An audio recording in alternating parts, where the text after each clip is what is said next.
જે લોકોને શરીરમાં કોઈપણ જગ્યાએ એકવાર કેન્સર થયું છે અને એની તમામ સારવાર પૂરી થઈ ગઈ છે, એવા દર્દીએ હવે લાંબા સમયે શું કાળજી રાખવી જોઈએ, આજે આપણે એ બાબતમાં ચર્ચા કરીએ.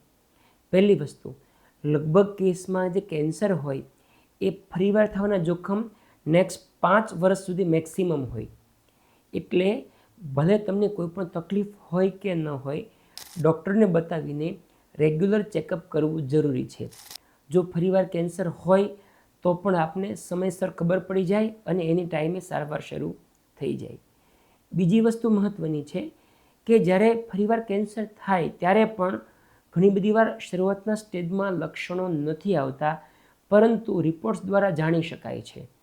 એટલે તમને લક્ષણ ભલે ન હોય તો પણ ડૉક્ટર કહે તો દર વર્ષે સીટી સ્કેન, MRI કે પેટ સ્કેન રેગ્યુલર જરૂર કરાવવું જોઈએ.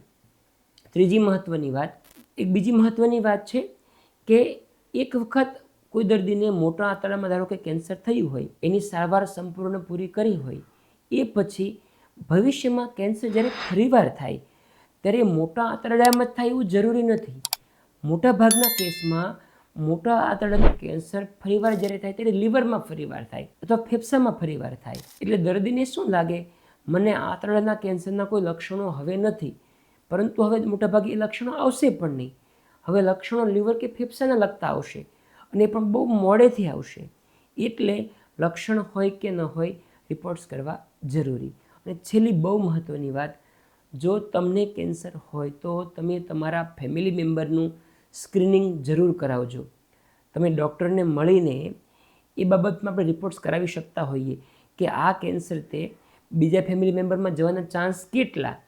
ખાસ કરીને જે દર્દીમાં નાની ઉંમરમાં કેન્સર થાય, અમે એમાં જીનેટિક ટેસ્ટિંગ જરૂર કરાવતા હોઈએ. એટલે આપણને આઈડિયા આવે કે બાકીના ફેમિલી મેમ્બરની સ્ક્રીનિંગ કરવું એટલે કે એના કોઈ રિપોર્ટ્સ કરવા જરૂરી છે કે નહીં, અને જો છે તો કયા કયા રિપોર્ટ કરવા જોઈએ અને દર કેટલા સમયે રિપીટ કરવા જોઈએ, એ આપણને આઈડિયા આવે.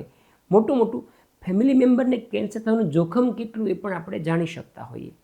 એટલે જો તમને કેન્સર હોય તો તમારા કુટુંબના બાકીના સભ્યોનું ચેકઅપ પણ જરૂર કરાવજો.